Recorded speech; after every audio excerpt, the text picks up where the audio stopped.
अभिवादन है। परमात्मा की कृपा से बड़े उत्तम संयोग हुए हैं, बड़ी अनुकूलता हुई है, हम सबको ज्ञान मिला है, उत्साह मिला है और बहुत सारी चीजें परमात्मा ने निःशुल्क हमें दी हैं, जिसके कारण से हम सब लोग आज स्वाध्याय कर पा रहे हैं।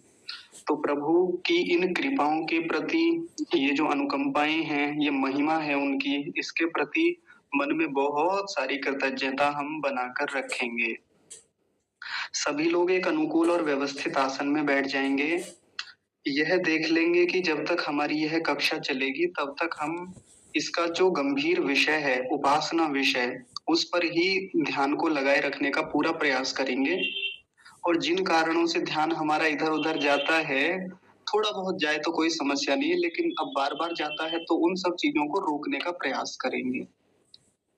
साथ ही परमात्मा से प्रार्थना करेंगे कि हे प्रभु, इस विषय को समझने में, इस पर चिंतन मनन करने में और इसको व्यवहारिक जीवन का हिस्सा बनाने में आप हमारी सहायता कीजिए।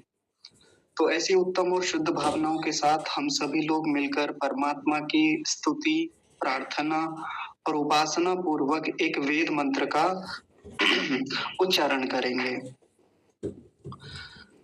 ओम वेदाहमीतं पुरुषं महान्तं आदित्यवर्णं तमसः परस्तात् तमेव विदित्वाति मृत्युमेति नान्यः पन्था विद्यते यनाय।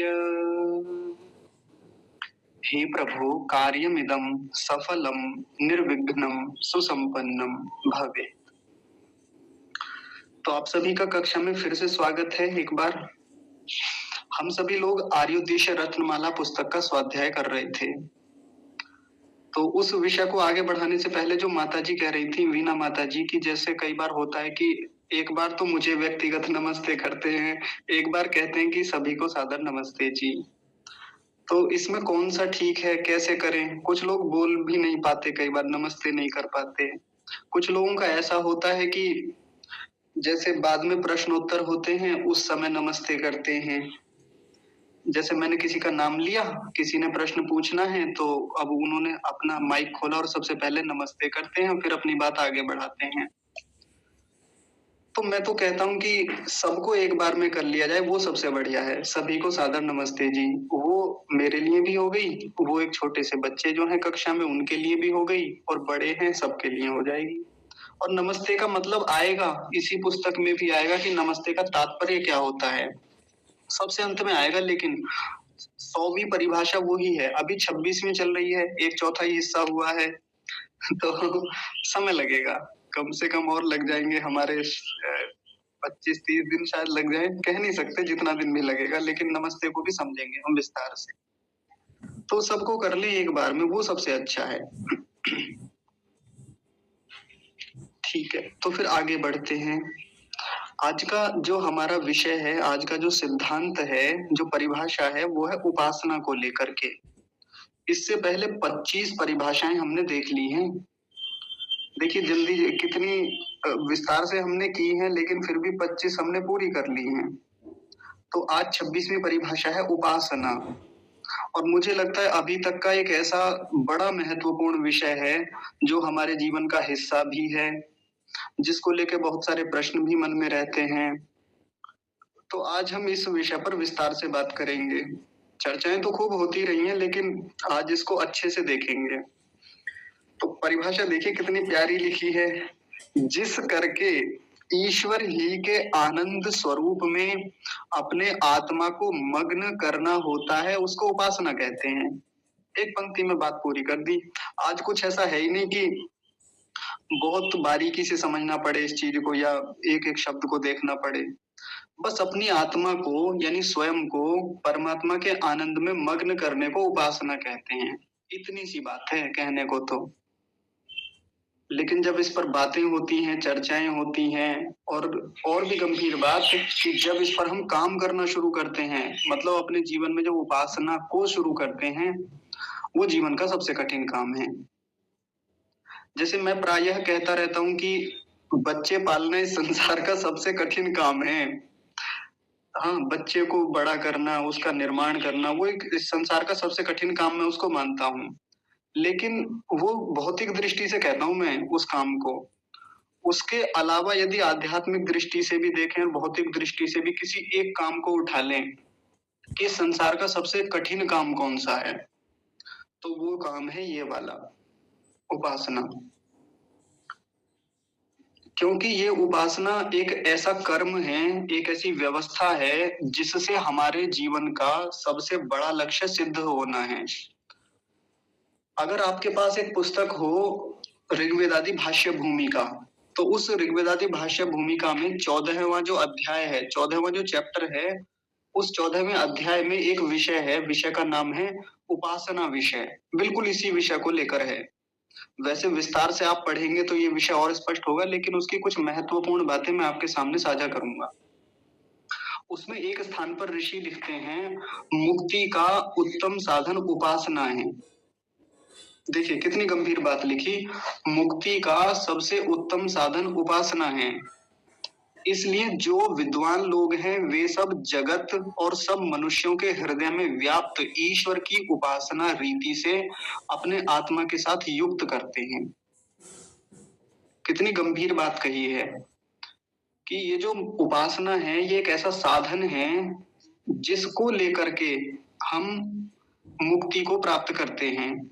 मुक्ति जीवन का सबसे बड़ा लक्ष्य है। बाकी लक्ष्य और भी बहुत सारे हैं, भौतिक लक्ष्य हैं हमारे। हम कोई बिजनेस करना चाहते हैं, हम उसमें सफल होना चाहते हैं, हम किसी कंपटीशन की तैयारी कर रहे हैं, हम कोई कोर्स कर रहे हैं, पढ़ाई कर रहे हैं, इत्यादि। तो वहाँ छोटे-छोटे लक्ष्य हैं, वो भी हैं, उनमें भी मेहनत लगती है, परिश्रम लगता है। लेकिन संसार का जो सबसे बड़ा लक्ष्य है, उसकी भी बात 2-3 दिन में आएगी, मुक्ति के विषय में भी समझाया है। वो जीवन का जब सबसे बड़ा लक्ष्य है, तो बड़ा पुरुषार्थ माँगता है, तो बड़े साधन चाहिए।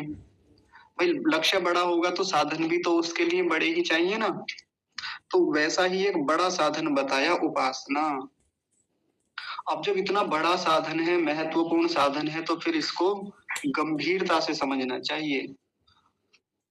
तो देखिए उपासना के बारे में और भी बात आगे लिखते हैं ऋषि दयानंद ऋग्वेदादि भाष्य भूमिका में, उसके आधार पे मैं बात करने का प्रयास करूंगा।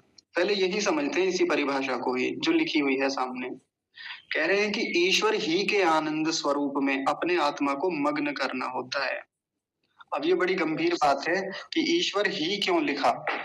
क्या उपासना किसी और की नहीं कर सकते?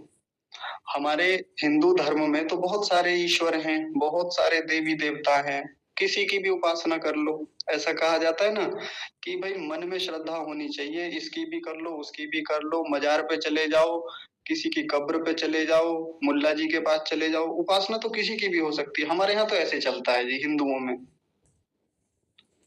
गंभीर बात है, बहुत गंभीर। तो उपासना कैसे भी कर लो और तरीके भी बहुत सारे हैं, ऐसे कर लो, वैसे कर लो, यहाँ चले जाओ, वहां चले जाओ, वहां के चक्र परिक्रमा लगा के आ जाओ, वहां थोड़ा सा जल चढ़ाओ, वहां ये कर लो। तो ये सब उपासना बता रखी है कि ये उपासना है। लेकिन इन उपासनाओं में हम देखेंगे जिनको उपासना कहा जाता है, जबकि वास्तव में उपासना है नहीं वो। तो उन सब जो हमें उपासना दिख रही हैं, उनमें कहीं भी ये बात नहीं घटती जो यहाँ लिखी हुई है कि ईश्वर के आनंद स्वरूप में आत्मा को मग्न करना। जब हम उन लोगों को देखेंगे, तो हम देखते हैं उनके व्यावहारिक जीवन में बहुत दुख हैं, बहुत पीड़ाएँ हैं, बहुत समस्याएँ हैं। जहाँ व्यक्ति कुंठित है, जहाँ व्यक्ति व्यग्र है भीतर से, तनाव में है, तमाम प्रकार के दुखों से घिरा हुआ है। आत्मा मग्न है उसका ईश्वर के आनंद में। ऐसी-ऐसी चीजें हैं जहाँ टूटा पड़ा है, परेशान है। जैसे मैं आपको बताता हूँ, हम लोग वृंदावन में गए, सागर भाई, मैं, सौरभ जी, गौरव जी, हम चारों लोग थे। तो एक जब हम लौट रहे थे एक मंदिर से, प्रेम मंदिर से, रात्रि हो रही थी और वहां से लौटते समय हमने देखा एक व्यक्ति वहां पर परिक्रमा कर रहे थे। तो परिक्रमा करने में क्या स्थिति थी, एक एक व्यक्ति साथ में लगा हुआ था, वो एक चादर जैसी पता नहीं कोई वस्तु ले रखी थी, उसको बिछाता था, वो व्यक्ति लेटता था पूरा, लेट करके फिर खड़ा हो जाता था। फिर उसका जहाँ लेटा था, हाथ जहाँ तक पहुँचे थे, वहाँ पर एक लकीर खींच दी जाती थी, निशान निशान बना दिया जाता था। और फिर आगे चादर बिछा दी जाती, वो व्यक्ति फिर उस पर लेट जाता। ऐसे करके वो अपनी परिक्रमा उस स्थान की पूरी कर रहा था। पता नहीं कहाँ से शुरू की थी और कहाँ जाके समाप्त होगी। 84 कोस की होती है, पता नहीं, मुझे तो ध्यान नहीं। इसको उपासना मानते हैं वो लोग। वो सोचते हैं कि ये उपासना की एक पद्धति है, शैली है, और इससे भगवान प्रसन्न हो जाएंगे। लहूलुहान है, बेहाल है, पसीने में तरबतर है, कीचड़ से सना हुआ है, हाँ, धूल में लिपटा हुआ है, बहुत बुरी स्थिति हो रही है। मानेंगे कि वो व्यक्ति आनंद में मग्न है, उसका आत्मा किसी ऐसी स्थिति से सराबोर है कि जो इस संसार का एक ऊंचा सुख है? लगता है क्या? दूर दूर तक भी नहीं। इसके अलावा कहीं भी देख ले, जिसको भी उपासना कहा जाता है, उस उपासना में आनंद है ही नहीं है ही नहीं। आप देख सकते हैं, अपना अपना भी देख सकते हैं। हम लोग जो संध्या करते हैं, या जिसको हम संध्या कहते हैं, उपासना कहते हैं, हम भी देखें अपना एक बार।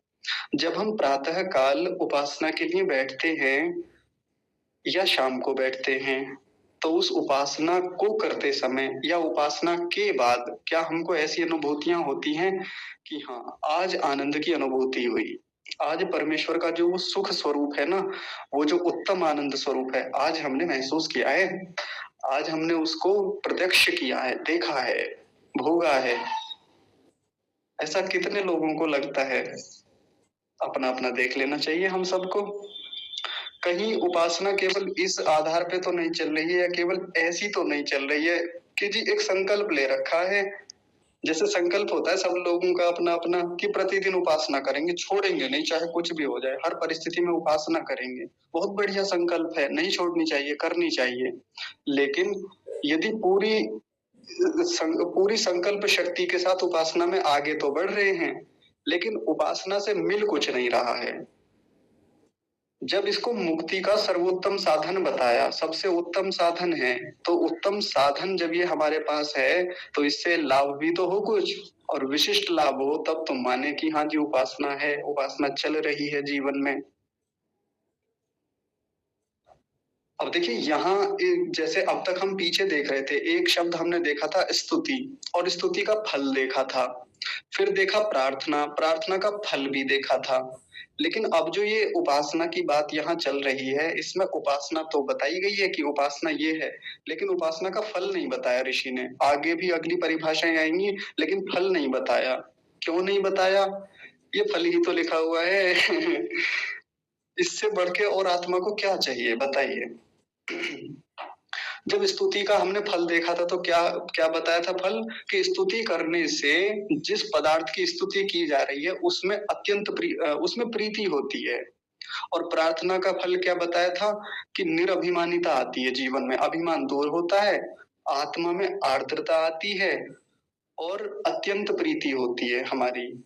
ये प्रार्थना का फल था। तो ये जो स्तुति का फल था, प्रार्थना का फल था, ये तो छोटे छोटे से फल हैं, कोई जीवन में ज्यादा बड़ी उपलब्धियां नहीं है, कोई बहुत बड़े लाभ नहीं है। हाँ, लाभ है वो भी, लेकिन उतने बड़े नहीं है जितना ये वाला है जो लिखा हुआ है स्क्रीन पे सामने, जो ऋषि ने लिखा। क्या लिखा है? कि जिस करके, यानी जिसे करके ईश्वर ही के आनंद स्वरूप में अपने आत्मा को मग्न करना होता है। क्या चाहिए इसके अलावा? अंतिम लक्ष्य, परम लक्ष्य, चरम लक्ष्य, चरम स्थिति, यही तो है। इसी को चाहिए, यही चाहिए प्रत्येक आत्मा को। इसी को पाने के लिए सारे जीवन तपस्या होती है। इसी को पाने के लिए योगी, महर्षि, ऋषि लोग दिन रात पुरुषार्थ करते हैं, परिश्रम करते हैं, इतनी साधना करते हैं, घर छोड़ते हैं, वैराग्य को प्राप्त करते हैं, इतना चिंतन मनन करते हैं, कितना कुछ नहीं करते, ज्ञान प्राप्ति के लिए जितनी भी व्यवस्थाएं हो सकती हैं सबको करते हैं, तब जाके ये स्थिति प्राप्त होती है। लंबे समय की साधना, लंबे समय की उपासना, और उस उपासना में ऊंची समाधियों को प्राप्त करना, और केवल एक बार में नहीं, उनको बनाए रखना समाधि की स्थितियों को, क्योंकि एक बार बनाए रखना और बन के टूट जाए तो ये योग में विघ्न कहाता है। इसको कहते हैं उपासना में विघ्न आ जाता है। 9 प्रकार के विघ्न बताए जाते हैं, तो उन्हीं में से एक विघ्न होता है कि समाधि तो लगी, लेकिन समाधि अधिक समय तक नहीं लगती, टूट जाती है, व्यक्ति कर नहीं पाता। तो ये जो स्थिति है कि जब इतना पुरुषार्थ करके उपासना के द्वारा व्यक्ति जब आनंद स्वरूप को प्राप्त करता है, कितनी बड़ी बात है, सोचिए कितनी बड़ी उपलब्धि है। और ये ही प्राप्त नहीं हो रही है, ये ही इसका कुछ अंश भी हम नहीं ले पा रहे हैं, तो फिर देख लें कि उपासना में कहीं ना कहीं कुछ ना कुछ कमजोरियां हैं, कुछ कमियां हैं, न्यूनताएं हैं, त्रुटियां हैं। काम करने की आवश्यकता है हमको उस पे, और देखें कहाँ कमी है, देखें कहाँ हमसे भूल हो रही है, देखें कहाँ अभी हमारे पुरुषार्थ में कमी है, देखें कहाँ अभी ज्ञान में कमी है ना। क्योंकि अभी ज्ञान कम है, सबसे मुख्य बात तो यही है, ज्ञान कम है। जैसे जैसे ज्ञान बढ़ता जाता है वैसे वैसे ही हमारी यात्राएं आगे ठीक होती चली जाती हैं। कोई व्यक्ति मान लीजिए कहीं यात्रा करने के लिए निकला था, कोई एक डेस्टिनेशन है जहां उसको पहुंचना है, निर्धारित स्थान है, वहां जाने के लिए उसको पता तो हो पहले कि पहुंचना कहाँ है, पहले तो उसी चीज की जानकारी हो। फिर वहां तक पहुंचने के लिए रास्ता कौन सा ठीक रहेगा जी, तो रास्ता जी ये वाला ठीक रहेगा जो शॉर्टकट भी है और निर्विघ्न रूप से वहां पहुंचा देने वाला रास्ता है। व्यक्ति ऐसा ही रास्ता चुनता है। जो दूर से होके जाए, कांटों से भरा हुआ रास्ता हो, कीचड़ हो, पथरीला पथ हो, ऐसे से थोड़ी निकलेगा, नहीं निकलेगा। फिर व्यक्ति ये भी देखेगा कि उस रास्ते को कवर करने के लिए, उस दूरी को पूरा करने के लिए जो साधन है, यातायात के साधन, वो कौन से बढ़िया रहेंगे। तो वो देखता है कि जी ये वाला साधन बढ़िया है, अगर मैं ऑटो से जाऊंगा तो बहुत टाइम लग जाएगा, और ऑटो हो सकता है ना पहुंचाए, बीच में कुछ दुर्घटना हो जाए, मैं कोई पब्लिक ट्रांसपोर्ट बड़ा पकड़ूंगा, यानी बस देखूंगा, बस से भी बढ़िया मैं ट्रेन देख लूंगा, जल्दी पहुंचा देगी, थोड़ा कम पड़ जाता है। ऐसे ऐसे बहुत सारी चीजें देख के व्यक्ति चलता है। वैसी ही यात्रा, जैसी इस यात्रा में जो सांसारिक यात्राएं हम करते रहते हैं, इसमें हम सब कुछ देख के चलते हैं, सब चीजों का पहले पता होता है, हमको ज्ञान होता है। हम ये भी लेके चलते हैं कि रास्ते में इतने पैसों की जरूरत है तो थोड़े बहुत फालतू रख लेते हैं, ताकि कहीं और कुछ खर्चा पानी हो तो कम से कम पैसे साथ तो रहे हमारे। हम कोई भी न्यूनता नहीं छोड़ना चाहते, सारी जानकारियां, सारा ज्ञान अर्जन करके हम घर से बाहर निकलते हैं, ऐसे ही नहीं निकलते। रास्ते के लिए भोजन भी रख के ले जाएंगे, पानी भी रख के ले जाएंगे, इत्यादि। अब जब ये वाली यात्रा जो है, मुक्ति वाली यात्रा, जब हम उसको लेके, जब हम उस पर बढ़ने वाले हैं, तो हमें ज्ञान कितनी बातों का है, रास्ते कितने पता है हमको कि भाई एक रास्ता तो वो भी है जो अभी बताया था थोड़ी देर पहले, चादर बिछा के और वो परिक्रमा करने वाला। एक रास्ता वो है कि पहाड़ों पे चढ़ रहे हैं, 20-20 किलोमीटर, 30-30 किलोमीटर पैदल कवर कर रहे हैं, उसमें वो भी रास्ते हैं मुक्ति को प्राप्त करने के। हालांकि जाते नहीं है उधर, बहुत कम अंश होता है उसमें जाने का भी, ऐसा नहीं है कि वो मार्ग खराब ही है, उसमें बहुत न्यून चीजें होती हैं जो व्यक्ति को ठीक रखती हैं। यानी कोई व्यक्ति भले ही दूसरी तरफ जा रहा है, वो उसकी किसी ईश्वर को मानने की कोई और तरीका है, ईश्वर को किसी और रूप में मानता है, लेकिन वहां वो मान करके भी कुछ चीजें उसके जीवन में अच्छी होती हैं, लेकिन बहुत न्यून होती हैं, और खराब चीजें ज्यादा होती हैं।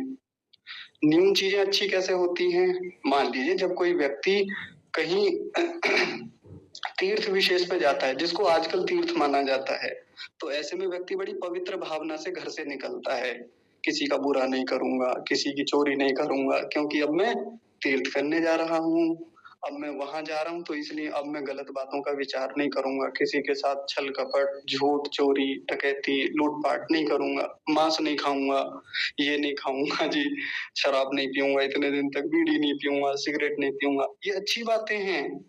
भले ही व्यक्ति का पथ गलत है, उधर गलत रास्ते पे जा रहा है, लेकिन कुछ चीजें बड़ी अच्छी होती हैं उन लोगों की भी। लेकिन कुछ चीजें अच्छी होने से वो रास्ता अच्छा नहीं हो जाएगा, ये हमको गहराई से समझ लेना चाहिए। तो सबसे पहले हम एक रास्ता ऐसा चुने जो निर्विघ्न रूप से हमें उधर ले जाने वाला है, और उसके बारे में वेद क्या कहता है, नान्यः पंथा विद्यते यनाय, कि उस परमेश्वर को जानने के अतिरिक्त और कोई रास्ता है ही नहीं, और उस परमेश्वर को जानने की एक ही प्रक्रिया है, उपासना, जो यहाँ लिखी हुई है। उन्हीं के आगे पीछे के वेद मंत्रों में यही उपासना पद्धति बताई गई है, इसी उपासना को साधन बताया है। अष्टांग योग उसी का एक अंग है, मतलब उसी का एक साधन है। उसी यात्रा का, तो उसको लेके आगे बढ़े। अभी चर्चा करेंगे ऋग्वेदादि भाष्य भूमिका में विधियां बताई हैं उपासना की, किस विधि से उपासना करें। कुल मिला के इतनी बात तो हमको समझ आनी चाहिए कि हम इतने बड़े लक्ष्य को यानी परमात्मा के आनंद स्वरूप में स्वयं को मग्न करने वाले हैं, तो फिर मेहनत तो बहुत लगने वाली है, ज्ञान तो बहुत चाहिए, उसके लिए नॉलेज बहुत होनी चाहिए। थोड़ी बहुत जानकारियों से यात्राएं पूरी नहीं होती। रास्ते में भी कितनी बार पूछना पड़ता है, रुक रुक के देखना पड़ता है कि यार कहीं गलत तो नहीं निकल आए। बार बार पूछते हैं किसी ना किसी व्यक्ति से, भाई साहब ये रास्ता किधर जाता है, हमें वहां पहुंचना था जी, एक बार बताना किधर जाएंगे। तो अब जब उपासना करते हुए हम जीवन के सबसे बड़े लक्ष्य की ओर बढ़ रहे हैं, तो बीच में विघ्न आएंगे, बीच में कुछ ना कुछ बाधाएं रहेंगी, बीच में भटकेंगे भी, उपलब्धियां नहीं मिलेंगी, डेस्टिनेशन जो है उस पर नहीं पहुंच पा रहे होंगे, ऐसी स्थितियां बनेंगी। लेकिन क्या करते हैं, तो रास्ते में पूछते हैं, गुरुओं से पूछते हैं, साधकों से पूछते हैं, शास्त्रों से पूछते हैं कि भाई हमारा रास्ता गलत तो नहीं है। उपासना कर करके देख ली लेकिन उपलब्धियां बन नहीं रही, ये वाला मामला आ नहीं रहा जो यहाँ पे लिखा हुआ है। आनंद स्वरूप मिल नहीं पा रहा है परमात्मा का। उपासना से उठे, उठने के बाद में चेहरे पे वही खिन्नता है जो उपासना में बैठने से पहले थी। भीतर वही तनाव है, वही जकड़न है, वही अकड़न है, वही विषाद की स्थितियां, वही कोलाहल है भीतर, वही उद्विग्नता है, वही चंचलता है जो उपासना में बैठने से पहले थी। ये पूरे दिन भर में जैसा भीतर से मन क्लेशित था, दुखी था, पीड़ित था, शाम को उपासना में बैठे और उपासना से जब उठे 1 घंटे बाद या आधे घंटे बाद, तब भी वैसा का वैसा ही मन है, वैसी की वैसी आत्मा है, वैसा का वैसा ही अंतःकरण है। क्या है, क्या ये उपासना कही जाएगी? नहीं, उपासना तो आनंद देने वाली है, उपासना तो सुख देने वाली है। उपासना करके व्यक्ति खिल जाता है, गंभीर लगेगा बाहर से, वो स्थिर दिखेगा, मौन दिखेगा, लेकिन उसके भीतर एक खिलखिलाहट होगी, उसके भीतर एक निखार होगा, उसके भीतर प्रसन्नता अत्यंत होगी, उसके भीतर उत्साह होगा, उसके भीतर एक पवित्रता होगी, एक शालीनता होगी, विनम्रता होगी। हाँ, ये सब गुण आते हैं। लेकिन इन सब में जो विशिष्ट गुण आता है यानी विशिष्ट उपलब्धि होती है, वो है परमात्मा का आनंद स्वरूप प्राप्त करना। हालांकि पूर्ण रूप से परमेश्वर का आनंद तो तब आएगा जब हम सब प्रकार के दुखों से छूट जाएंगे, जब हम मुक्त हो जाएंगे।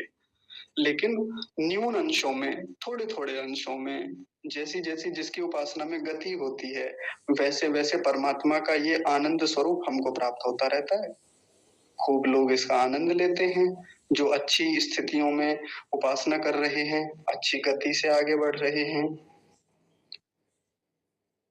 तो अब देखिए, हम ऋग्वेदादि भाष्य भूमिका में जो ऋषि आगे कुछ और बातें लिखते हैं उनको देखते हैं। वो कहते हैं कि अब जिस रीति से उपासना करनी चाहिए सो आगे लिखते हैं। उन्होंने क्या कहा आगे, जब जब मनुष्य लोग ईश्वर की उपासना करना चाहें, तब तब इच्छा के अनुकूल एकांत स्थान में बैठकर, देखिए एक एक बात को समझते चलेंगे। वो कह रहे हैं जब मनुष्य लोग ईश्वर की उपासना करने की इच्छा रखें तो क्या करें, तब इच्छा के अनुकूल एकांत स्थान में बैठकर, इन्होंने कहा एकांत स्थान में बैठना है उपासना के लिए। अपने मन को शुद्ध और आत्मा को स्थिर करें। मन को क्या करें, शुद्ध और आत्मा को स्थिर करें। मन को शुद्ध कैसे करें जी, तो मनः सत्य न शुद्ध्यति, महर्षि मनु कहते हैं कि स्थान पे मन को सत्य से शुद्ध करें। जीवन में सत्यता होनी चाहिए, तब जाके मन शुद्ध हो पाता है। मन कोई ऐसा मामला तो नहीं है जिसको पानी से साफ कर दें, शरीर को तो साफ किया जा सकता है पानी से, लिखा है उसी में ही अद्भिर गात्राणि शुद्धयंती, कि इस गात को, इस शरीर को तो हम पानी से शुद्ध कर लेंगे, लेकिन मन को कैसे शुद्ध करें, तो कहते हैं सत्य न शुद्धयति, सत्य से शुद्ध करें। सत्य हो जीवन में, बोलचाल में भी, आचरण में भी, सब चीजों में सत्यता हो। कितनी बातें सत्य को लेके हुई, तो जीवन में यदि कहीं कोई ऐसा लग रहा है कि असत्यता है, उसको दूर करें, मन को शुद्ध करके उपासना में बैठें। ठीक है, और देखिए क्या लिखा, आत्मा को स्थिर करके बैठें। आत्मा को स्थिर करने का मतलब क्या है जिस आत्मा का अभी प्रयत्न इधर उधर के विषयों में है। उपासना से पहले बहुत प्रकार की हलचल होती है, ये कर लूं वो कर लूं, ये निपटा लेता हूँ तब चलूंगा उपासना में, या उपासना करके आएंगे ना तब जल्दी से इस काम में लग जाएंगे। उपासना कर लो जल्दी जल्दी, फिर टीवी देखेंगे, उपासना कर लो फिर मूवी देखेंगे जल्दी से, उपासना कर लो फिर जल्दी से भोजन कर लेना। ये अस्थिरता है आत्मा में। तो उपासना में बैठने से पहले क्या होना चाहिए? स्थिरता हो आत्मा में और मन में शुद्धता हो। और क्या कह रहे हैं आगे? तथा सब इंद्रिय और मन को सच्चिदानंद आदि लक्षण वाले अंतर्यामी अर्थात सब में है धारणा के बाद में वो चिंतन ही तो होता है। जो आगे हम परमात्मा के किसी एक गुण को पकड़ते हैं और उस गुण पर लगातार लंबा चिंतन करते हैं, उसी को कहा कि सम्यक चिंतन करके। सम्यक का मतलब अच्छी प्रकार से हो, ऊपर ऊपर से ना हो। अब कहने को बस इतना सोच लिया कि परमात्मा सर्वव्यापक है और इसी का ध्यान करने बैठे, इससे ज्यादा कोई चिंतन ही नहीं है। सर्वव्यापक को देखें भी तो हम, सर्वव्यापक को बारीकी से समझें, सूक्ष्मता से देखें कि परमात्मा कैसे सारे पदार्थों में कहाँ तक विद्यमान है, कितनी सूक्ष्मता में है, कैसे पूरे ब्रह्मांड से लेके एक परमाणु के नाभिक के भी इलेक्ट्रॉन न्यूट्रॉन प्रोटॉन के भी अंदर उपस्थित है। तो वहां तक उसकी गहराइयों को देखें, यानी सम्यक चिंतन करें, सम्यक रूप से यानी अच्छी प्रकार से चिंतन करें। फिर क्या कह रहे हैं? उसमें अपने आत्मा को नियुक्त करें। उसमें किसमें? उस परमात्मा में अपने आत्मा को नियुक्त करने का मतलब होता है लगा देना। परमात्मा को, क्षमा कीजिए, आत्मा को परमात्मा में नियुक्त कर दें, जोड़ दें उससे। जोड़ देने का मतलब उसी से जुड़ के रहें हम। जोड़ने का मतलब ऐसा नहीं है कि वो कोई कंबाइंड जैसा मामला हो जाएगा कि दोनों को पकड़ के एक जगह कर दिया, जाके मिल गए गले, आलिंगन हो गया, ऐसा नहीं है मामला। माने उसी के साथ हमारा चिंतन मनन सब कुछ परमात्मा से जुड़ जाए। ये है परमात्मा के साथ नियुक्त हो जाना, जुड़ जाना। और देखिए आगे और बड़ी बढ़िया बात लिखते हैं, कहते हैं फिर उसी की स्तुति, उसी की, हाँ देखिए बड़ी गहरी बात है, उसकी नहीं लिखा, उसी की लिखा।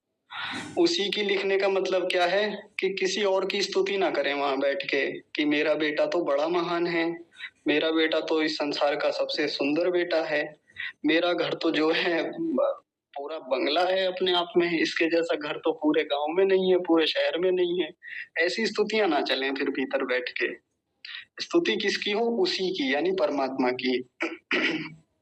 प्रार्थना और उपासना को बारंबार करके, उपासना का मतलब होता है, वैसे तो देख ही लिया, उपासना का मतलब होता है निकट बैठना। उप माने निकट और आसन माने बैठना या आसना माने बैठना। तो ये उपासना शब्द का मतलब निकट बैठना ही होता है। किसके निकट बैठना? परमात्मा के निकट बैठना। अब परमात्मा के निकट बैठने का मतलब ये तो नहीं है कि उधर परमात्मा बैठे हुए दूसरे वाले आसन पे इधर मैं बैठा हुआ हूँ तो ये उपासना चल रही है, ऐसा नहीं। उपासना का मतलब है परमात्मा के ही निकट रहना। हमारा सारा चिंतन मनन, सारे विचार, सारी वृत्तियां परमात्मा से जुड़ जाएं, ये है उपासना। कह रहे हैं उसको बारंबार करके अपने आत्मा को भली भांति से उसमें लगा दें, परमात्मा में लगाएं भली भांति। बार बार कह रहे हैं उसी बात को।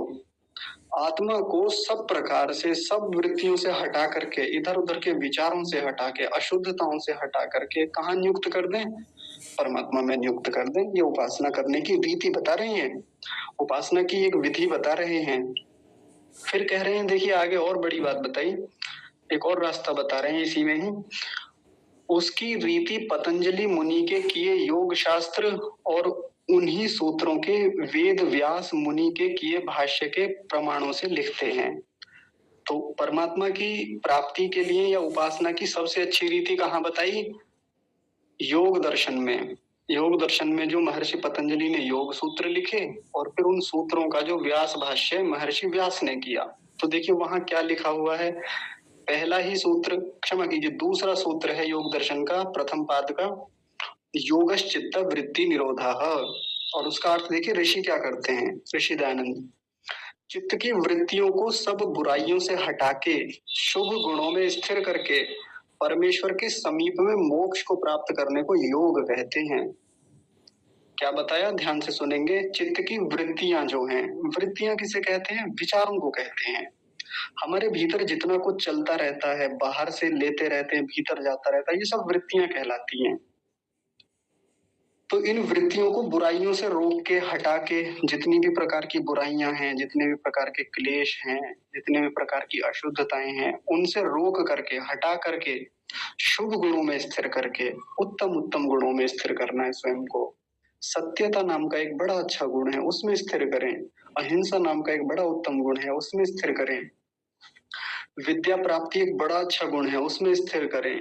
तो इन सब गुणों में स्थिर करके परमेश्वर के समीप में, निकटता परमेश्वर ही की होनी चाहिए, मोक्ष को प्राप्त करने को योग कहते हैं। जिस स्थिति में मुक्त होता है आत्मा, उसका नाम योग है। यानी जहां जाके जिस स्थिति में सब वृत्तियां रुक गई हैं, सब वृत्तियों को रोक दिया है। और आगे कह रहे हैं वियोग उसको कहते हैं। ये तो योग बताया, अब वियोग को भी कह रहे हैं साथ में। वियोग उसको कहते हैं कि परमेश्वर और उसकी आज्ञा के विरुद्ध बुराइयों में फंस के उससे दूर हो जाना। परमेश्वर से दूर हो जाने को ही, यानी परमेश्वर की आज्ञा के विरुद्ध चलने को कहा यहाँ पे वियोग। योग क्या है? जहां हम परमेश्वर की आज्ञा के अनुकूल चल रहे हैं, ऐसी मन की एक स्थिति। और देखिए आगे और भी बढ़िया बढ़िया बातें बताई। एक बड़ा सुंदर उदाहरण दिया, पहले प्रश्न किया। देखिए बड़ी कमाल की बात है, बड़ी रोचक बात है, ध्यान से सुनेंगे। कह रहे हैं कि जब वृत्ति बाहर के व्यवहारों से हटा के स्थिर की जाती है, तब कहाँ पर स्थिर होती है? मैं सामान्य भाषा में इस बात को समझाता हूँ। जैसे हम उपासना करते हैं सुबह को, उसमें हमने बाहर के सभी विषयों से मन को हटा लिया। कहता हूँ मैं, कराता हूँ ना जब उसमें, तो मैं क्या कहता हूँ कि अब सभी जो बाहर की वृत्तियां हैं, बाहर का जो विषय है, वहां से अपने मन को हटा कर किधर लगाएंगे? भीतर लगाएंगे। तो यहाँ प्रश्न किया कि जब वृत्ति बाहर के व्यवहारों से हटा के स्थिर की जाती है, तो फिर कहाँ स्थिर होती है? वो कहाँ जाके लगेगी? बाहर से तो रोक लिया मन की वृत्तियों को, लेकिन अब कहाँ लगाएं, अब कहाँ लगेगी, वो ये बताना है। तो ऋषि दयानंद एक बहुत सुंदर उदाहरण देते हुए आगे कहते हैं, उदाहरण के माध्यम से समझाया। जैसे बांध होता है ना, बांध, कोई नदी बह रही है, उसमें हमने बांध लगा दिया। बहती हुई नदी में जैसे ही बांध लगाते हैं, आगे रोक लगाते हैं, तो जल किधर को दौड़ता है? जल किधर भागता है? जिधर ढलान होता है, ढाल होता है, प्रवणता होती है। प्रवणता ढाल को ही कहते हैं। तो जिधर ढाल होता है, जल उधर कोई तो भागता है। मान लीजिए इधर तो बांध लगा दिया, लेकिन साइड में कोई स्थान नीचा रह गया, अब जल कहाँ को भागेगा? उधर को भागेगा। बिल्कुल वैसा ही कहा यहाँ पे। आपने जब अपनी वृत्तियों को, विचारों को संसार के व्यवहारों से रोक दिया, गलत विचारों से, गलत व्यवहारों से, गलत चिंतन से, सब चीजों से हटा लिया, अब कहाँ लगेगा मन? अब अच्छे विचारों में लगेगा, अच्छे गुणों में लगेगा। और उसको क्या कह रहे हैं? देखिए मैं पूरा पढ़ के सुना देता हूँ ऋषि की भाषा को। कह रहे हैं जैसे जल के प्रवाह को एक ओर से दृढ़ बांध के रोक देते हैं, तब वह जिस ओर नीचा होता है, तब उस ओर चल के कहीं स्थिर हो जाता है। जल उधर कोई तो दौड़ता है जिधर नीचा स्थान होता है। उसी प्रकार मन की वृत्ति भी जब बाहर से रुकती है, तब परमेश्वर में स्थिर हो जाती है, ये बताया। तो जब मन की वृत्तियों को बाहर के विषयों से रोका, तो कहाँ जाके स्थिर होती है? भीतर जाके। और भीतर कौन है? भीतर तो परमात्मा है ना। हाँ, भीतर का जो संसार है, उसमें या तो आत्मा स्वयं है या फिर परमात्मा है। बहुत गहरी बात है, बड़े ध्यान से समझेंगे।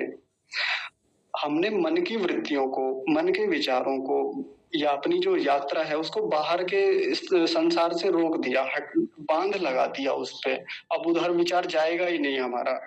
अब किधर होगा? भीतर जाएगा। भीतर कौन है? भीतर की यात्रा में, भीतर के संसार में या तो आत्मा स्वयं रहता है वहां पे, या वहां पे आत्मा से भी सूक्ष्म परमात्मा है। तो उसी में जाके तो स्थिर होगा। तो वहीं लगाना है फिर उसको, परमात्मा में। कितनी अद्भुत बात बताई है। और जितनी ये बात कह दी आसानी से, ऋषि ने लिख दी इतनी सी सरल भाषा में, करने में वर्षों लगते हैं, शताब्दियां लग जाती हैं, कई बार जन्मों लग जाते हैं। यही काम नहीं हो पाता हमसे बस। हमारी आयु इस समय 70 वर्ष की हो गई, 80 वर्ष की हो गई। उपासना करते हैं आज भी, लेकिन इतने दिनों की उपासना में वो स्थितियां नहीं बन पा रही कि मन की वृत्तियों को रोक लें, बांध लगा दें उन पे बाहर से। गहरी बात है, चिंतन की बात है। चिंतन नहीं कर मतलब चिंता नहीं करनी, चिंतन करना है इस बात पे कि इतने वर्षों तक जो उपासना करते रहे, क्या करते रहे, जब हम अपने मन की वृत्तियों पर बांध नहीं लगा पाए बाहर से। उपासना में बैठे थे, जैसे ही बैठे बाहर से फिर वृत्तियां आती हैं, इतने विचार, मन परेशान हो जाता है, दुखी हो जाता है थोड़ी सी देर में, और फिर खड़े हो जाते हैं कि नहीं करनी उपासना, नहीं लगता मन। कभी कभी लगता है, ऐसा नहीं कि लगता नहीं है, लगता भी है, लेकिन वो स्थिति कभी कभी हो पाती है। क्यों नहीं लगता मन, क्यों नहीं रुकती वो बांध क्यों नहीं बना पा रहे हैं हम। वो बांध बनाना इतना आसान काम थोड़ी है। बांध बनाना एक बड़ी परियोजना है। जैसे किसी नदी पर एक बड़ा बांध लगाना है, उसके लिए सरकार को एक परियोजना बनानी पड़ती है, पूरी बृहद परियोजना। जैसे भाखड़ा नागल बांध है या इत्यादि और भी देश में बड़े बड़े बांध हैं। जब उनको देखते हैं ना, अगर उनको केवल वीडियो में देख लिया जाए तो रूह कांप जाती है कि यह परियोजना इतनी बड़ी कैसे बनाई होगी सरकारों ने। इतनी बड़ी नदी को एक बांध के माध्यम से रोक देना सरल काम थोड़ी होता है। अगर वो बांध बाई चांस टूट जाए तो जो डूब क्षेत्र होता है, डूब डूब क्षेत्र उसको कहते हैं कि यदि बांध टूट जाए तो इतना इलाका सब डूब जाएगा, उसको डूब क्षेत्र बोलते हैं किताबी भाषा में। और उतने स्थान से नागरिकों की जो बस्तियां होती हैं हटा दी जाती हैं, पहले बांध बनते ही इतने स्थान पर कोई रहता ही नहीं है वहां पे। तो यदि बांध टूट जाए तो सोचिए कितना विनाश आता है, कितना भयंकर तबाही आती है। वैसा ही मामला ये भीतर का भी तो है। एक दो दिन रोका विचारों को अच्छे से, एक दो दिन वृत्तियों पर बांध बनाया, बढ़िया से रोका, पूरी ताकत लगाई कि हाँ आज उपासना में सब विचारों को रोक के बैठेंगे, अभ्यास करेंगे, बार बार। बाहर जाता है फिर रोकते हैं, बाहर जाता है फिर रोकते हैं, कोई बात नहीं, नहीं रोका फिर रोकेंगे। लेकिन काफी दिनों से प्रयास कर रहे थे, व्यवहार भी ठीक चल रहा था, एक दिन व्यवहार ही बिगड़ गया। क्योंकि व्यवहार का मामला ज्यादा है। व्यवहारिक जीवन में जैसे विचार रखेंगे, व्यवहारिक जीवन का जैसा अभ्यास होगा, उपासना भी वैसी होगी। व्यवहारिक जीवन में बहुत सारी वृत्तियां रहती हैं, बहुत चंचलता है जीवन में, व्यवहारिक जीवन में बहुत उठापटक है, तनाव है।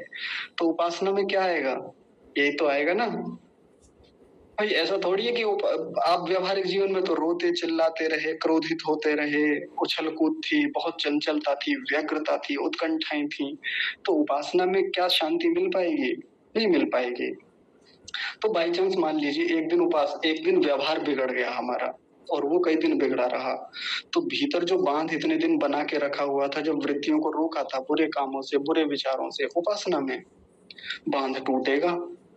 और जिस दिन वो बांध टूटता है, वृत्तियां फिर आती हैं, बाहर की वृत्तियां, बाहर के विचार, संसार के विचार, इतनी तबाही मचती है भीतर, इतनी तबाही होती है कि व्यक्ति दुखी हो जाता है, उपासना से मन कटने लगता है। फिर सामान्य बात नहीं होती, इतना भयानक हलचल है उस साधक के मन में कि नहीं करनी उपासना। कितनी बार बैठ के देख लिया, नहीं रुकते विचार। पहले अच्छा लगता था, अब पुरानी बातों को याद करेगा, यार उस दिन बड़ा बढ़िया ध्यान लगा था, या उस दिन वहां गए थे आश्रम में, वहां रहे थे उनके साथ, उन्होंने एक दिन ध्यान करवाया था, तो तब तो बढ़िया लगा था एकदम से ध्यान। यहाँ घर पे जब से आए हैं ना, ध्यान नहीं लगता, स्थिति बन ही नहीं रही है बढ़िया से। क्योंकि भीतर का मामला बाहर की तैयारियों पे ज्यादा निर्भर करता है। हमारी सारी तैयारियां होती ही उपासना के समय की हैं, लेकिन उपासना की तैयारी केवल वो 2-4 मिनट का मामला थोड़ी है। उपासना की तैयारियां तो पूरे 24 घंटे का मामला है। और वो तैयारी ऐसी भी नहीं है कि अपने घर के काम छोड़ के उस तैयारी में लगे। भाई अपने घर के कामों को करते हुए ही वो तैयारियां हैं। माने जब हम किसी के साथ व्यवहार कर रहे हैं, हम अपने घर पे भी रह रहे हैं, तो शांति से रहें, शालीनता से व्यवहार करें। हम बच्चों के साथ भी व्यवहार कर रहे हैं, उत्तमता से व्यवहार रखें, वो भी हमारा अच्छे से हो। हम पढ़ाई भी करें, हम स्वाध्याय के लिए भी समय निकालें, चिंतन मनन एक अच्छी दिशा में हो। ये तैयारी है उपासना की। ये उपासना की तैयारी जैसे जैसे अच्छी होती जाएगी, भीतर की यात्रा सहज होती चली जाएगी। बिल्कुल बाधा नहीं है फिर उसमें, कंटक उतने नहीं है। हाँ, रोड़े आते हैं उसमें भी बाधाएँ हैं, लेकिन दुखी नहीं करते फिर वो आसानी से व्यक्ति कर लेता है कवर उन सब चीज़ों को। जैसे मैं एक उदाहरण से बात समझाता हूँ। जैसे अभी वो यात्रा वाला एक उदाहरण दिया था कि एक व्यक्ति यात्रा करने के लिए निकला, लेकिन वहां जाने की उत्कंठा इतनी है कि भाई पहुंचना है उस डेस्टिनेशन पर और वहां एक व्यक्ति से मिलना है जिससे आज तक नहीं मिले। सोशल मीडिया पे देखा है, बातें खूब हुई है, लेकिन आज पहली बार सामने से मिलना है, ऑफलाइन मिलना है। ऑनलाइन तो बहुत मिले आज तक, लेकिन अब कहीं ऑफलाइन भी एक मीटिंग रखी है उसने कि वहां मिलना है। अब रास्ते में बहुत सारी बाधाएं आई, थोड़ी देर खड़े रहना पड़ा, तब जाके बस मिली। बस में भी सीट ना मिली, तो खड़े रहे, खड़े होकर यात्रा कर रहे हैं। कोई बात नहीं यार, आज मिलने जा रहे हैं ना, मिलने का एक उत्साह है भीतर। आज उनसे मिलना है हमें, आज उनसे पहली मुलाकात होगी, ऐसा मामला है भीतर। तो बढ़ रहे हैं, खड़े खड़े जा रहे हैं। किसी ने कहा अरे भाई साहब बैठ जाओ, ये थोड़ी सी सीट खाली है।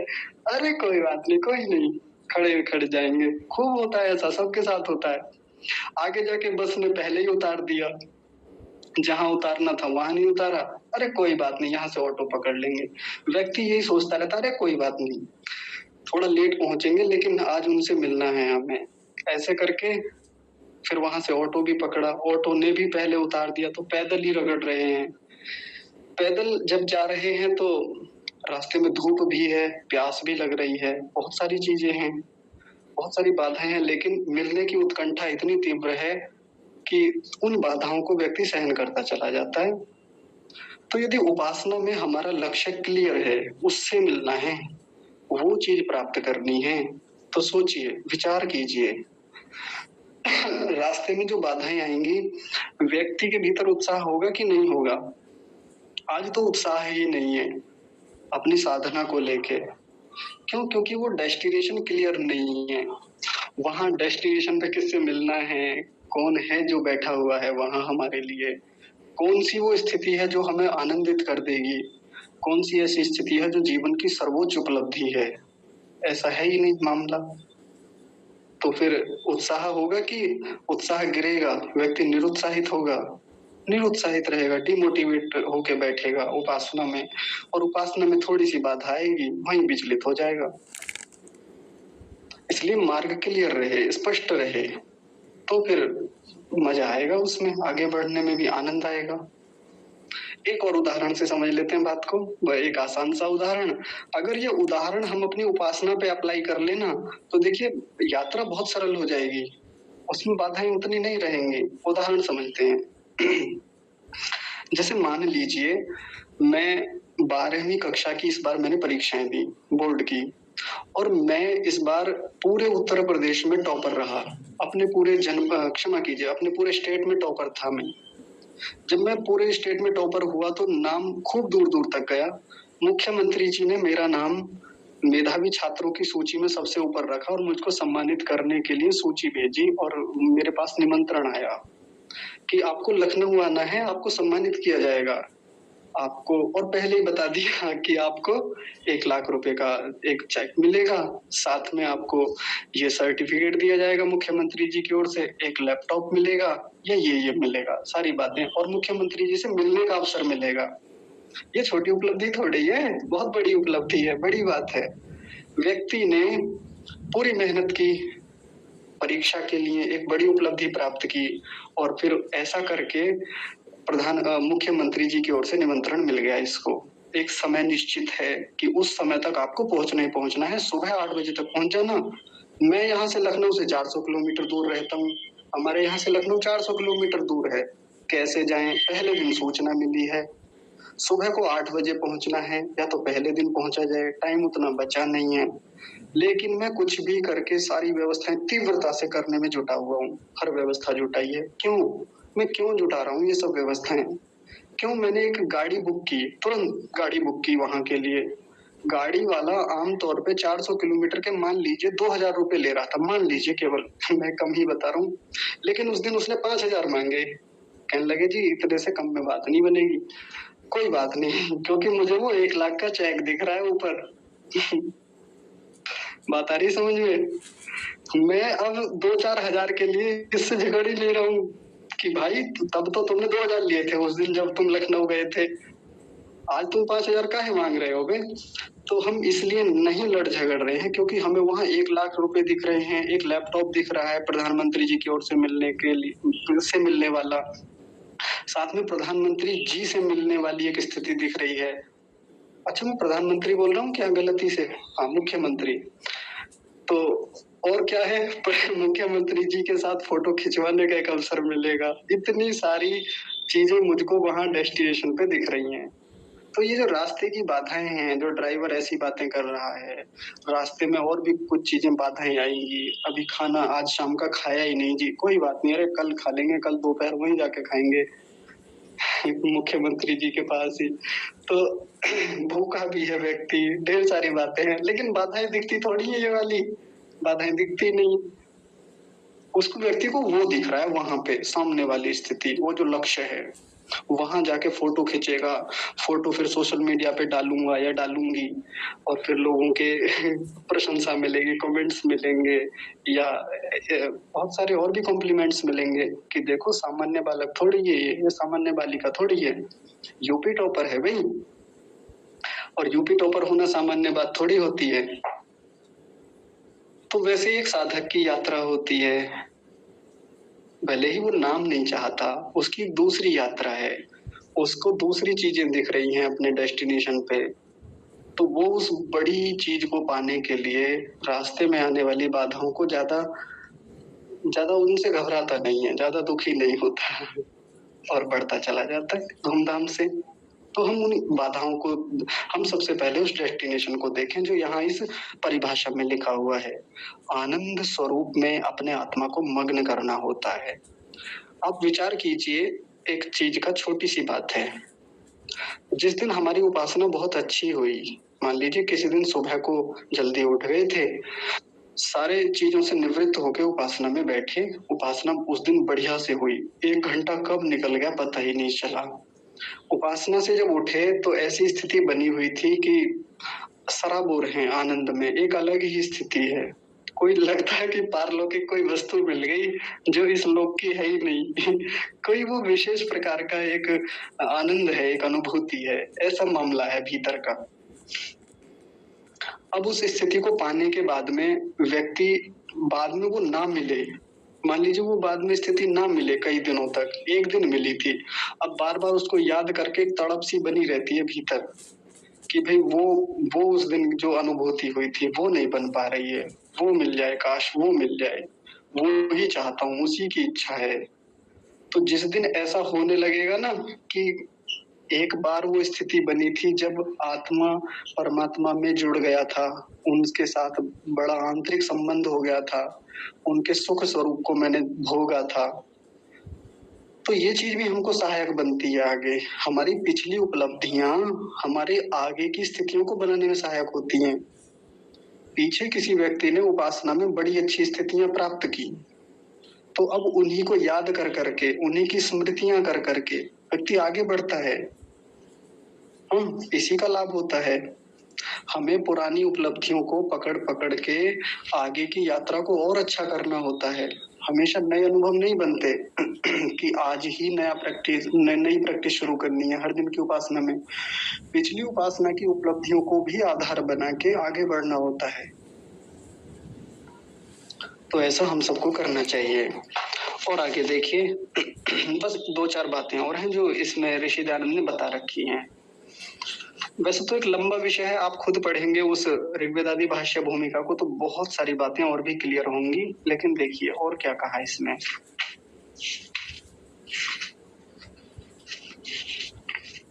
हाँ, एक बात इन्होंने लिखी कि उपासना करने वाले को व्यवहार में अपने चित्त को प्रसन्न करना होता है।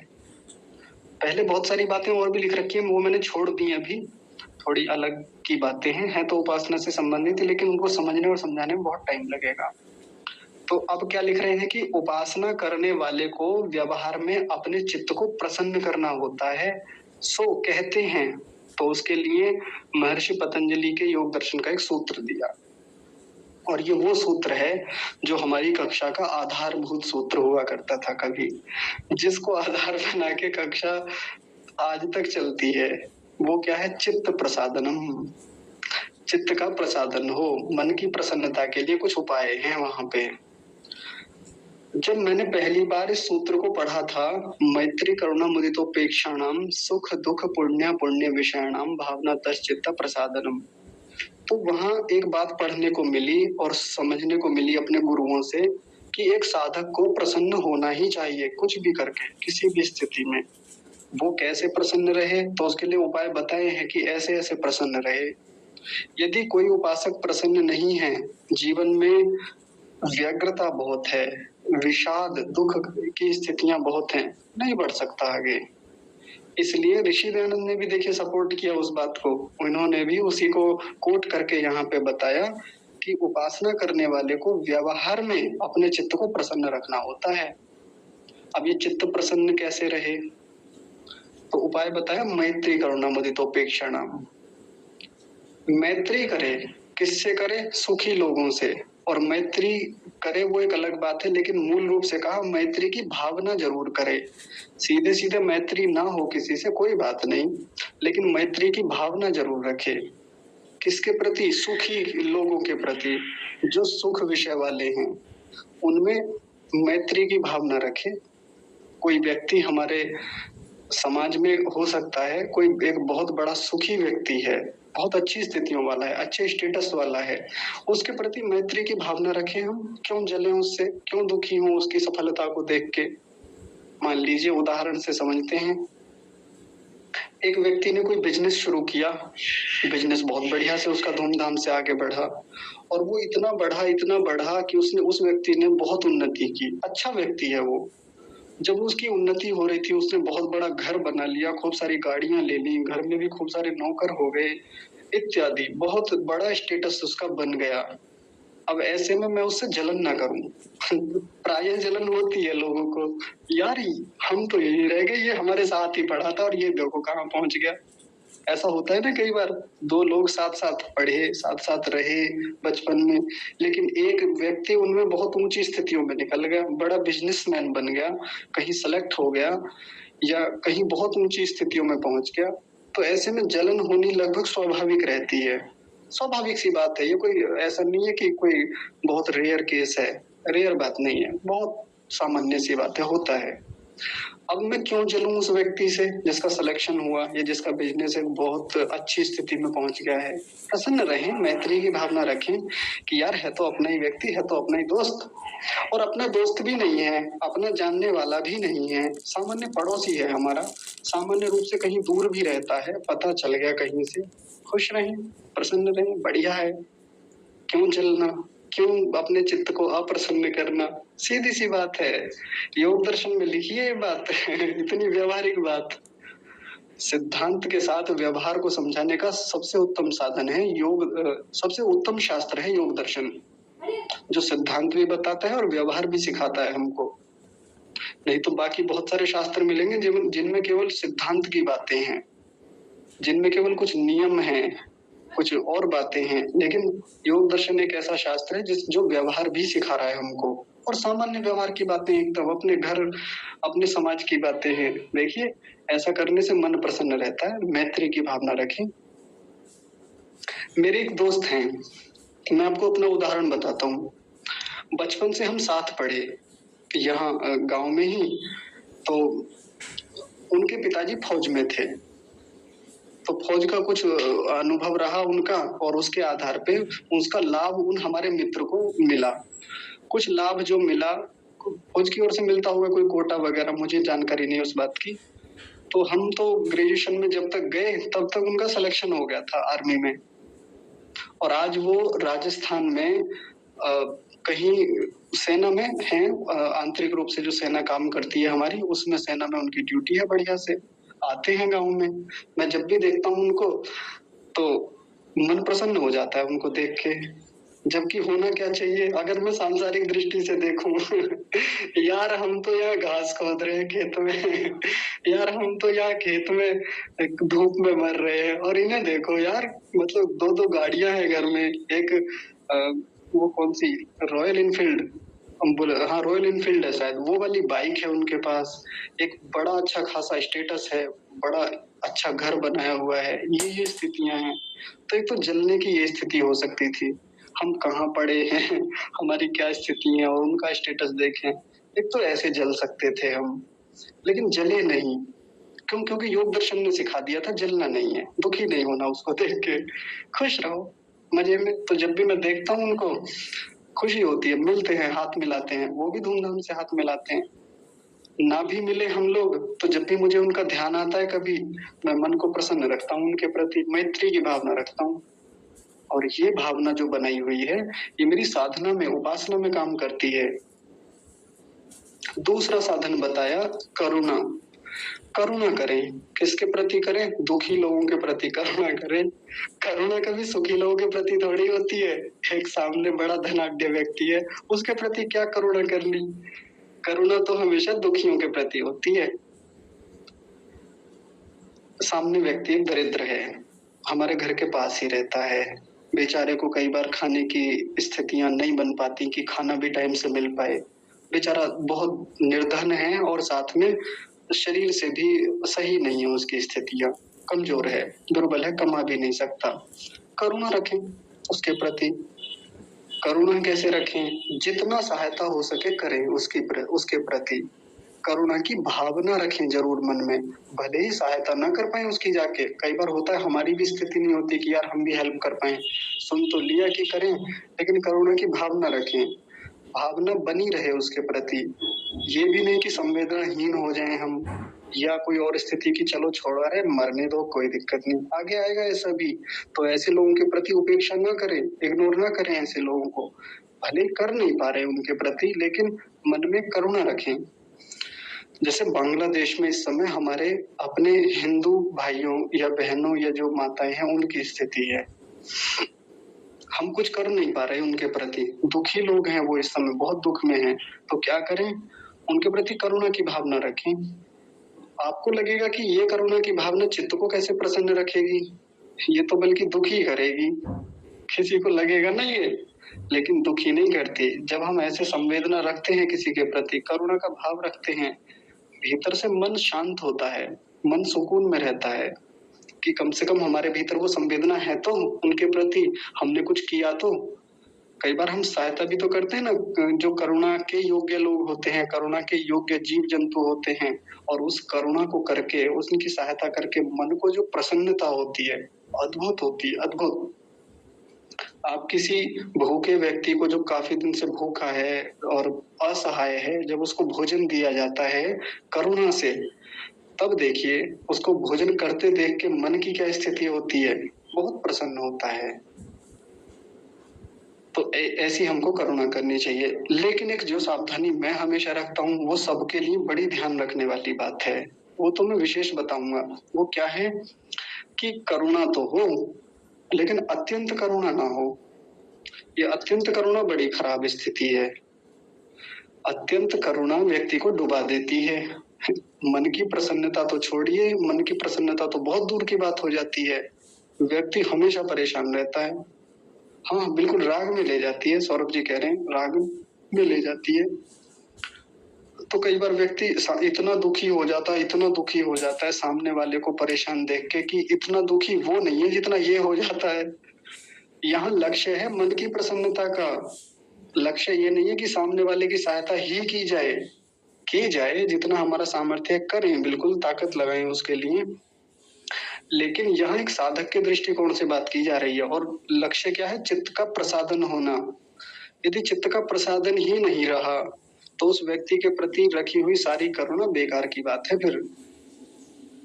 इसलिए एक साधक को अपने चित्त की प्रसन्नता को बनाए रखने के लिए पूरे प्रयास करने चाहिए, पूरी प्रसन्नता से दूसरों की सहायता करें, ठीक है, बिना दुखी हुए। एक तीसरी स्थिति बताइए, वो है मुदिता करें। मुदिता किसके प्रति करें? तो मुदिता करें धार्मिक लोगों के प्रति। उसमें कहा पुण्य विषयणाम, जो पुण्य आत्माएं हैं। जो धार्मिक हैं, सज्जन लोग हैं, उनके प्रति मुदिता रखें। मुदिता मतलब मन में हर्ष की भावना रखें। जब भी धार्मिक लोगों को देखें, सज्जन लोगों को देखें, आप्त लोगों को देखें, ऋषियों को देखें, उनके शास्त्रों को देखें, उनकी बातों को पढ़ें इत्यादि, खुश हो जाएं भीतर से। वो है नहीं। मैत्री से थोड़ा सा अलग मामला है। कोई ये ना सोचे ये बात तो मैत्री में भी बताई थी। मैत्री में मैत्री की भावना होती है, वहां व्यक्ति सामने होता है। यहाँ भले ना भी हो सामने या हो भी सामने, तो उसको देख के जब प्रसन्न हो जाना होता है। सामने पता चल गया कि गुरुदेव आ रहे हैं हमारे, तो व्यक्ति खिल जाता है भीतर से। वो जो खिलखिलाहट है भीतर वाली, वो है मुदिता। ऐसा करें, किसके प्रति करें? धार्मिक लोगों, अच्छे लोगों, सज्जनों के प्रति, पुण्य आत्माओं के प्रति। वो हमारे आसपास भी हो सकते हैं, कहीं दूर भी हो सकते हैं, और हो सकता है इस संसार में भी ना हो। जैसे ऋषि दयानंद को लेके कई बार मैं बातें करता रहता हूँ कि ऋषि दयानंद ऐसे थे, वैसे थे, और जब भी उनकी स्मृति आती है, जब भी उनके शास्त्रों को पढ़ते हैं, मन में हर्ष की भावना होती है, मन में बहुत मुदिता होती है। ऐसी मुदिता करने से चित्त क्या रहता है? प्रसन्न रहता है, आनंदित रहता है मन। एक अंतिम स्थिति और बताइए मन को प्रसन्न रखने की। ये उपासना के साधन चल रहे हैं। उपासना में किन चीजों की आवश्यकता होती है? वो अंतिम स्थिति है उपेक्षा। उपेक्षा करें। किसकी उपेक्षा करें? तो दुष्टों की उपेक्षा करें। हमारे यहाँ पर दुष्ट भी तो खूब मिल जाएंगे। ये साधक के दृष्टिकोण से बात बता रहा हूँ, फिर से सुनेंगे ध्यान से। कोई ये ना सोचे जी क्षत्रियों के लिए ये बात की जा रही है या ब्राह्मणों के लिए अलग की जा रही है, किसी और के लिए अलग है। ये साधकों के दृष्टिकोण से बात है, उपासकों के लिए। दुष्टों की उपेक्षा करें। कोई भी अपुण्य आत्मा है, बहुत परेशान करता है, बहुत दुखी करता है, इलाज करने का पूरा प्रयास करें जितना हो सकता है, लेकिन उपेक्षा करते हुए करें इलाज उसका भी। अब यहाँ उपेक्षा का मतलब क्या है? उपेक्षा का मतलब है न राग रखें न द्वेष रखें। ऋषि दयानंद ही कहते हैं इस बात को एक स्थान पे, यहाँ तो नहीं कहा, अलग कहा कहीं। वो कहते हैं उपेक्षा का मतलब होता है न राग रखना न द्वेष रखना उसके प्रति। मान लीजिए एक उपासक है, उपासना करता है, ऐसे में पड़ोस में कोई व्यक्ति है, बड़ा दुष्ट व्यक्ति है, जो उसको पता है कि शाम को ठीक 6 बजे ये उपासना करने बैठता है, और इसकी उपासना में कैसे बाधा बाधा डालनी है ये मुझे पता है। उसी समय बड़े ऊंचे स्वर में संगीत बजा देता है, बड़े ऊंचे स्वर में, ताकि इसकी उपासना ना हो पाए। दुष्टता दिखाता है प्रतिदिन। अब या तो एक तरीका तो ये है कि उठाए तलवार और जाके गर्दन अलग कर दे, सीधा सा ये मामला है। लाठी उठाए जाके खोपड़ी तोड़ दे। एक तो ये तरीका है। ये तरीका खराब है, साधक की दृष्टि से कह रहा हूँ ये। हाँ, या फिर एक तरीका ये है कि अरे भाई साहब आप तो बहुत बढ़िया आदमी है, उससे जाके दोस्ती कर ले। एक ये भी तरीका है। दोनों तरीके खराब हैं। ना तो ऐसे व्यक्ति से दोस्ती करे, ना ऐसे व्यक्ति से दुश्मनी करे, ना राग रखे ना द्वेष रखे। राग रखेंगे अपने जैसा बना लेगा कुछ दिन। आप सोच रहे थे कि यार इसको हम पथ पे ले आएंगे, हम इसको सुधार देंगे, हम इसको साधक बना लेंगे। दुष्ट के लिए बात चल रही है, सामान्य व्यक्ति के नहीं। कोई छोटा मोटा सामान्य हो, किसी के भीतर छोटा मोटा अवगुण हो, कोई बात नहीं, ऐसे से तो मैत्री की भावना कर लें। लेकिन हम सोच रहे हैं दुष्टों के अपुण्य आत्माओं को हम ठीक कर लेंगे। कई बार चांस ये बन जाता है कि दुष्टों की दुष्टता को दूर करने के चक्कर में अपनी सज्जनता जाती रहती है। खूब होता है ऐसा। और साधक कब अपने मार्ग से विचलित हो जाता है पता भी नहीं चलता। राग न रखें, अपने जैसा बना सकता है। द्वेष ना करें। द्वेष करेंगे तो हमारे जीवन का एक बहुत बड़ा हिस्सा उसके प्रति द्वेष के विचारों में निकल जाएगा, जो कि साधक के लिए बिल्कुल अच्छी बात नहीं है। मैं फिर कह रहा हूँ, ये बात क्षत्रियों के लिए नहीं चल रही है, ये बात किसी राजा के लिए नहीं कही जा रही है, ये बात एक साधक के लिए कही जा रही है। न राग रखे न द्वेष रखे। अब कोई कहेगा कि ऐसा साधक फिर कैसे रक्षा करे ऐसे दुष्टों से? तो क्षत्रियों का कर्तव्य है ये तो कि दुष्टों को हटाए। वो हमारे समाज के क्षत्रियों का कर्तव्य होता है कि वो साधुओं की रक्षा करे, उपासकों की रक्षा करे। पहले करते थे ना। श्री राम रक्षा ही तो करने गए थे। श्री राम स्वयं उस रूप में साधक नहीं थे जिस रूप में ऋषि लोग साधक थे। श्री राम भी थे साधक, मैं मना नहीं कर रहा हूँ, वो भी उपासक थे, लेकिन उस रूप में वो रक्षा करने गए थे क्योंकि मुख्य कार्य श्री राम का क्षत्रियत्व वाला था, क्षत्रियत्व मुख्य रूप से था उनके भीतर। तो धनुष बाण लेके गए हैं वहां पे क्या करने के लिए कि जो दुष्ट वहां उनकी उपासना में, उनके यज्ञ में विघ्न डालते हैं, उनको निर्विघ्न रूप से अपने उन कार्यों को संपन्न कर सकें। इसलिए भाई सीधे सीधे साधु तो युद्ध नहीं लड़ सकते, उपासक तो अब उन दुष्टों को बार बार उनसे युद्ध करने में अपना समय लगाएं या साधना में अपना समय लगाएं। तो ये तो समाज के क्षत्रियों का, राजा का कर्तव्य है कि वो ऐसे उपासकों की रक्षा करे, जहां भी जिस भी रूप में हो सके वहां तक करे। और उपासक को क्या करे, वो उपासक क्या करे, उपासक उपेक्षा करे इनकी। वो डीजे बजा रहा था पड़ोस में, उपासना के समय ही बजाता है, तो पहले तो शालीनता से प्रयास करके देख लेना चाहिए, सामान्य रूप से मान जाए तो मान जाए, रिपोर्ट करके देख ले, पुलिस को देखे या पुलिस से भी पहले और समाज के लोगों से कह के देख ले, नहीं मान रहा है तो फिर उपेक्षा करें, इग्नोर करें। हालांकि इग्नोर शब्द उपेक्षा का ठीक ठीक अनुवाद नहीं है, कोई सोचे कि इग्नोर जो है वो बिल्कुल इसका सही अनुवाद है, नहीं। वो तो न राग रखना न द्वेष रखना, ये एक सही परिभाषा, मतलब सही रूप में इस बात की व्याख्या करता है उपेक्षा को। ऐसा व्यक्ति कोई घर में भी हो सकता है, जरूरी थोड़ी है कि दुष्ट प्रकृति के लोग पड़ोस में ही पाए जाते हैं या पाकिस्तान में ही मिलते हैं या बांग्लादेश में ही होते हैं, घर में भी होते हैं कई बार। तो घर में भी जो है करें उपेक्षा उनकी भी, नहीं तो कई बार हम लोग ऐसे दुष्ट प्रवृत्ति के स्वजन के प्रति इतने रागी हो जाते हैं कि भाई है तो अपने ही ये सोच के कि चलो, ऐसा सोच लेते हैं ना कि फिर उसके जैसे ही बने रहते, चिपके रहते हैं उसी से ही।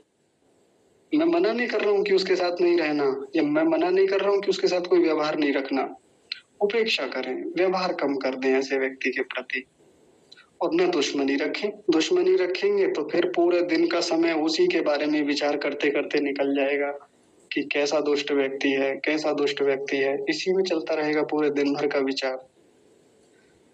ये जो ऋषि दयानंद ने यहाँ पर ऋग्वेदादि भाष्य भूमिका में चित्त को प्रसन्न करने की बात कही, ये उपासना को ही ठीक करने के लिए कहा है। बात तो ये योग दर्शन की है मूल रूप से, तो हम लोगों को ऐसे प्रयास करने चाहिए। और बाकी तो एक पूरी विधि और भी उपासना के लिए लिख रखी है, जहां से ऋषि दयानंद इसके ठीक बाद अष्टांग योग की बात करते हैं, विस्तार से समझाया है। और वो आप सबके सामने अभी चर्चा करने के लिए पर्याप्त समय नहीं है, घंटों लग जाएंगे, घंटों छोड़िए कई दिन लग जाएंगे उस पर चर्चा करने के लिए। जहाँ पांचों यमों को हमको समझना है, पांचों नियमों को समझना है, आसन को समझना है, फिर प्राणायामों की स्थितियों को जानना है, प्रत्याहार क्या है, कैसे किया जाए, प्रत्याहार के लाभ क्या हैं, व्यावहारिक जीवन में प्रत्याहार कैसे करें, बातें हो गई वैसे पिछली कक्षाओं में इन सब पर। और वैसे ही धारणा क्या है, ध्यान क्या है, समाधि क्या है। तो अष्टांग योग इस उपासना को सिद्ध करने का मार्ग है, रास्ता है, साधन है, वैसा हमको समझना चाहिए। कुल मिला के उपासना का जो मूल मंत्र यहाँ पे दिया, मूल स्वरूप दिया, वो क्या है कि परमात्मा के ही आनंद स्वरूप में आत्मा को मग्न करना, ये उपासना कहलाती है। और इसमें बस एक बात और है, इसमें देखिए ईश्वर के साथ एक शब्द लगाया, ही। ईश्वर ही के आनंद स्वरूप में।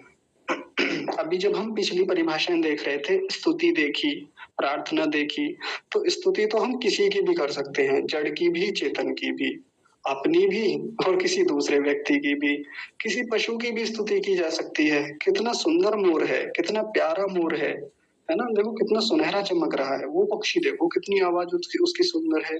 ये हो गई स्तुति, किसी की भी की जा सकती है।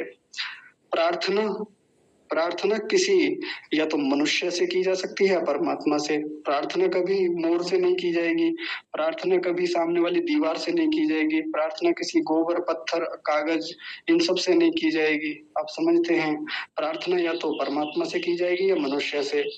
लेकिन तीसरी चीज जो है उपासना, वो ना तो किसी जड़ वस्तु की जानी चाहिए, ना किसी मनुष्य की, ना पशु पक्षी की।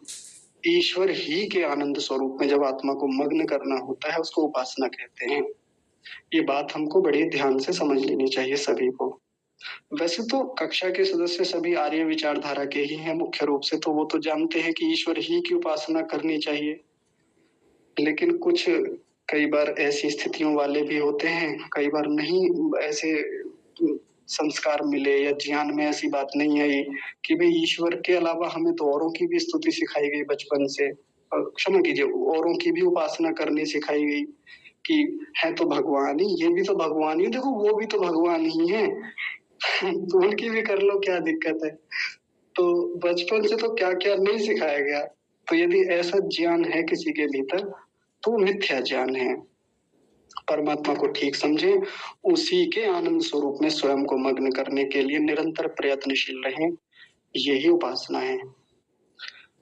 ठीक है, मेरी ओर से तो आज की बात यही पूरी होती है। यदि आप में से किसी को कुछ कहना है, कुछ जानना है, या मेरी बात से कोई किसी को ठेस लगी हो, कोई बात गलत बोलती हो, कोई मिथ्या आचरण हो मेरा, तो फिर आप रख सकते हैं। जी सागर भाई, आप कह रहे हैं कुछ, आप बताइए।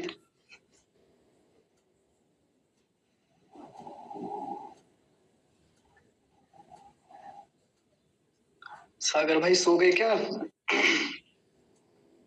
सोए नहीं होंगे, हो सकता है मार्ग में हो। शारदा माता जी, आप बताइए।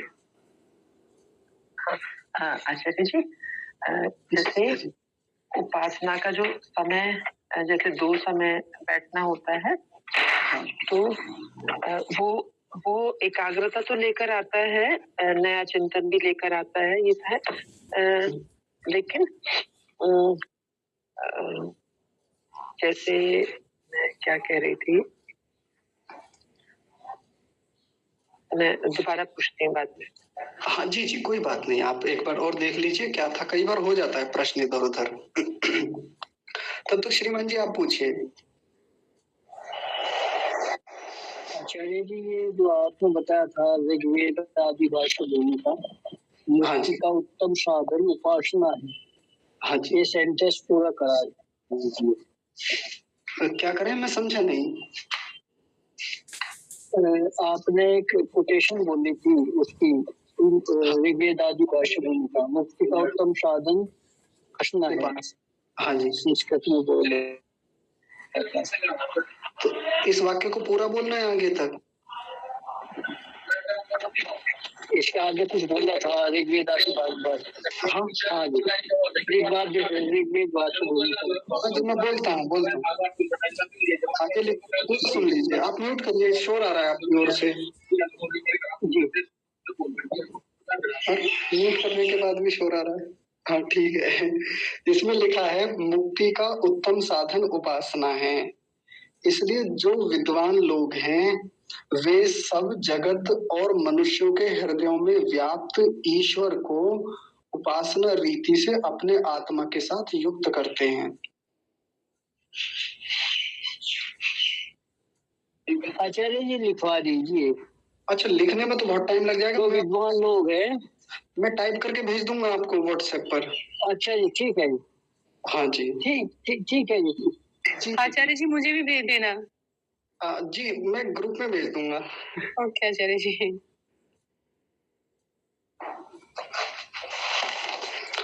अच्छा, और किसी को कुछ कहना है बताइए, स्वयं से बता दीजिए।